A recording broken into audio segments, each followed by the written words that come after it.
మకర రాశి వారు ఉత్తరాషాఢ నక్షత్రం 2, 3, 4 పాదములు, శ్రవణ నక్షత్రం మరియు ధనిష్ట 1, 2 పాదాలకు జన్మించిన మీరు మకర రాశి వారిగా పరిగణించబడుతున్నారు. ఈ విశ్వావసునామ సంవత్సర శుభాశుభ ఫలితాలు ఎలా ఉన్నాయి చూద్దాం. ఈ సంవత్సరం ప్రారంభం మరియు కార్తీక మార్గశిరం యందు ద్వితీయ శనియొకటిచే ధన వ్యయము, తేజోహాని, అకాల కలహములు కలిగే అవకాశాలు, స్వజన విరోధములు, పాప చింతన కలిగే అవకాశాలు కనబడుతున్నాయి. కానీ ఒక శుభం ఏమంటే 7.5 సంవత్సరాలుగా పడుతున్నటువంటి మీ యొక్క కష్టం తొలగి శని భగవానుడు స్థానం మారుతున్నాడు. కంప్లీట్గా 7.5% అనేది తొలగిపోతుంది మకర రాశి వారికి. మిగిలిన సమయం అంతా తృతీయ శనిగా ఆ ఒక్క 2 నెలలు మాత్రమే ఇబ్బందిగా ఉన్నా మిగతా ఆ సంవత్సరం అంతా కూడాను తృతీయ శనిగా ఏళ్నాడు శని తొలగటచే చాలా వరకు అనుకూలం. కాలం రుణ విముక్తి, భూగృహ యోగం, సంపాదన, ఉద్యోగ ప్రాప్తి కలుగుతుంది. స్వబుద్ధితో ఎత్తించిన కార్యక్రమాన్ని సిద్ధిస్తుంది. అన్నదమ్ముల మధ్య గొడవలు ఏమైనా ఉంటే తొలగిపోతాయి. పేచీలు పరిష్కారమయ్యే అవకాశాలు ఉన్నాయి. చైత్ర వైశాఖముల యందు పంచమ గురువు ఒకటొచ్చి చాలా వరకు పరిస్థితులు అనుకూలిస్తుంది. ప్రత్యేకించి విదేశాలకు వెళ్ళాలనుకున్న వాళ్ళకి, విదేశాల్లో ఉన్న వాళ్ళకి శుభవార్తలు వినే అవకాశాలు ఎక్కువ కనబడుతున్నాయి. వ్యాపారస్తులకి చాలా యోగకారంగా ఉంటుంది. ఈ యూనివర్సిటీస్లో చదివే వాళ్ళు, మాస్టర్ డిగ్రీస్ చేసేవాళ్ళు, రీసెర్చ్ చేసేవాళ్ళు, లేదా సైంటిస్టులకి, కళాకారులకి, వీళ్ళకందరికీ కూడా చాలా అద్భుతం. చదువు పుట్టలుగా ఉన్నటువంటి చదువుని నమ్ముకున్న వాళ్ళకి అందరికీ కూడా ఈ సంవత్సరం మకర రాశి వారికి చాలా అద్భుతంగా ఉంటుంది.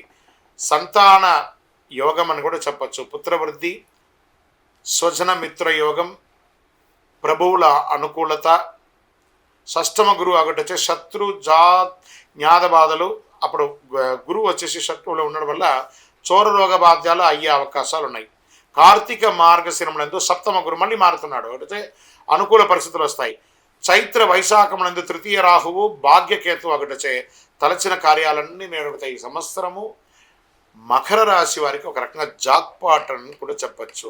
వ్యాపారస్తులకి డెడ్ స్టాక్స్ అన్ని క్లియర్ అయిపోయి యోగంగా ఉంటారు. ఉద్యోగస్తులు మీరు కోరుకున్న చోట భార్యాభర్తల మధ్య సఖ్యత లోపంగా ఉన్న వాళ్ళు సఖ్యత పొందారు. విడిపోయిన భార్యాభర్తలు కూడా కలుస్తారండి. అది ఈ యొక్క సంవత్సరం ఉన్నటువంటి గొప్పతనం. అనుకూలత పెరుగుతుంది, బాగా పెరుగుతుంది అని కూడా చెప్పచ్చు.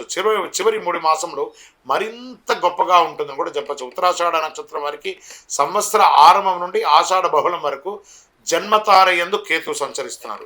ధనిష్ట వారికి ఆషాఢ బహుళం నుండి సంవత్సరాంతం వరకు నైదన తార యందు కేతు సంచరిస్తున్నారు.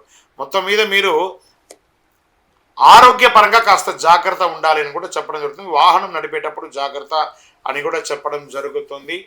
ఓవరాల్ దైవ బలం, గ్రహ బలం అనుకూలంగా ఉంది. నూతన వాహన యోగం, గృహ యోగం, రియల్ ఎస్టేట్ రంగం వారికి చాలా బాగుంది అని కూడా చెప్పచ్చు. రియల్ ఎస్టేట్ రంగంలో ఇనుము లేదా ఈ యొక్క ఇసుక, కంకర, ఇటుకరాలు, దానికి సంబంధించిన మెటీరియల్స్, ఈ యొక్క ఆయిల్, బెవరేజ్ అవన్నీ కూడా మీకు చాలా కలిసి వస్తుంది.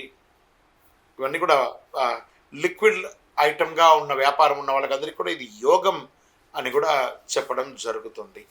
మీరు వేసినటువంటి విత్తనం 3 పువ్వులు 6 కాయలుగా పెరుగుతుందని చెప్పచ్చు. భూమి కూడా చాలా కలిసి వస్తుందని కూడా చెప్పబడుతుంది. మీ యొక్క ఇష్ట దైవాన్ని ప్రార్థన చేయండి. మీ యొక్క లక్కీ నంబర్ 5 మరియు 8 కూడా మీకు చాలా కలిసి వచ్చే ఒక అద్భుతమైనటువంటి నంబర్ అని కూడా చెప్పచ్చు. వైట్ ఆర్ చందనం కలర్ మీకు చాలా కలిసి వస్తుందని కూడా చెప్పడం జరుగుతుంది. మీ యొక్క వయస్సు సంఖ్య ఎంత ఉందో అన్ని దీపాలని శివాలయంలో ప్రదోషకాలం సాయంత్రంలో వెళ్ళి దీపం వెలిగించండి. మీ వయసు, మీ యొక్క నక్షత్రం రోజు ఆ శివాలయంలో పోయి చక్కగా ప్రదోషకాలంలో దీపం వెలిగించండి. ఇంకను సకల దోషాలు తొలగి ఆనందంగా ఉండడానికి